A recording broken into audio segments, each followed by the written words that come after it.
What's good? Good morning. I I've been failing. I feel like there were a few months where I was doing really good, and then I just kind of stumbled a little bit and spiraled. And I've been failing in a few ways in life, but specifically, kind of what I'm referencing, and it's all connected. But what I want to discuss right now is my interactions with and on social media. I mostly avoid participating entirely in commenting and communicating with people via social media because it's it's pointless. It's pointless and it only perpetuates the problem of division. However, recently I've noticed that I have fallen into old habits that include making snarky or snide or like comedically critical comments on various Facebook posts or YouTube videos. And for a few months, I wasn't doing that. And I had noticed that my general sense of anger and bitterness, it was lower. But because I fell into old habits, I started doing it again and I realized the bitterness is coming back and the resentment and the anger. And uh, it's telling me that the few months of a break I had was progress, but I still have work to do. I still need to continue looking inward at why I get so upset around, seeing people post nonsense and stupid shit. Like, when I see leftist propaganda or rightist propaganda, it triggers me still. And I think part of it is my abandonment issues because I have, paternal abandonment issues in addition to friendship abandonment issues because I feel like I was abandoned by various friends as a result of ideological differences and their inability to have a conversation.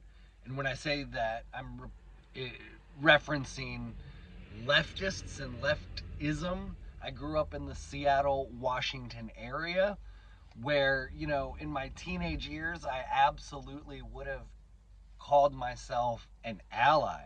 However, as the last 10 to 15 years have unfolded and the left, as their true colors have been shown, or I've learned more about their true colors and more about their origins and history, I began to speak up and I began to ask questions. And an example is I made a video that I feel like is a failure. The I Stand with Sophie and Shiloh video because I'm just playing into the division. But to me, those topics are so fundamentally commonsensical that I just cannot believe we're dealing with those issues in our society. It literally blows my mind that we're arguing about trans women in sports. It blows my mind. And then the direction that those conversations go. Like you're trying to deny the existence of trans people, and you're a bigot, and you're a transphobe, and just I can't believe it. It's reality, and I acknowledge that it's reality, but I just cannot believe it because not wanting trans women to compete in biological women's sports is not transphobic. It and it saddens me. It truly saddens me that that's the conversation we're having collectively instead of actual class issues. The left, I feel like they and I'm not helping by projecting this out, but also I'm just trying to communicate. I feel like, let me just rephrase it. I feel like the left is more susceptible to perpetuating and agitating these culture war issues And then the right is guilty of being reactionary. And I'm not even, I'm not on the right. Other people might want to label me that, but I'm not. But the right then has a reactionary response to the agitation being pushed by the left, and then we just fight amongst each other instead of developing any actual class solidarity.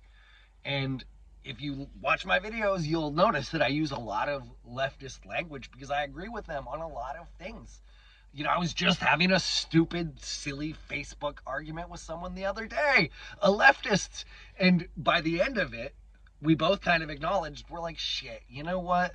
We probably do agree on more than we realize, but because we're stuck at the superficial, divisive culture war level, we're unable to have any substantive, meaningful dialogue and discourse. And so let me circle back. I got a little sidetracked, but I feel abandoned by a lot of friends because a lot of people cut me out of their life because I started speaking up against the fucking insanity of the left. Or because I'm not critical enough of the right. If you watch my channel, you will notice that I am way more critical of the left than the right. But that's because I used to consider myself part of them. And so I was at first I was critical because I wanted the group to succeed, and by, I don't want to use the word policing, but by challenging the group that I'm a part of, you know, on our weak spots, I thought that I would be helping us grow and develop and becoming super strong. Because if you develop your weakest links, oh man, that is one of the best ways to make progress fast in anything that you're doing. If you identify your weak links and you work to address those, boom, you can make so much progress in life. And so I thought that's what I was trying to do. But instead of listening and seeing me, they just ostracized me, which is, you know, it just compounded my abandonment issues. And so that is why I am more critical and why I get triggered often when I see crazy leftists, because A, they kicked me out of the group, and B, it offends my desire for logic and reason to dominate in discourse.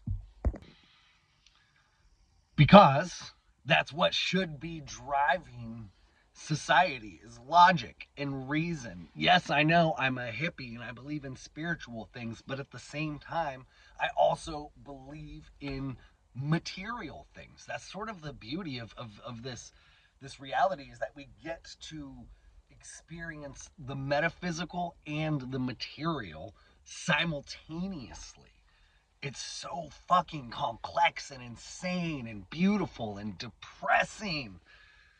That's what this life is. And so when the left just totally ignores logic and reason, it offends a part of my core, like, being, because I have an identity attachment to the pursuit of intellectual ideals, to the pursuit of the dialectical process and a new synthesis that we can create from challenging each other's ideas and having good conversations.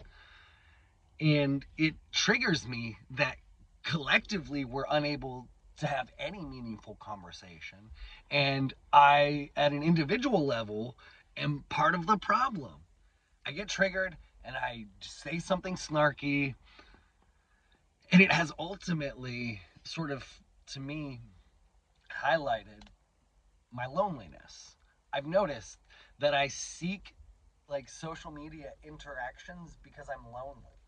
And I will sometimes engage in destructive sort of communication practices, destructive or confrontational conversations, the snarky comments I had mentioned earlier, just because I'm lonely. I have a strong desire to have conversations. I love good, deep, meaningful conversations.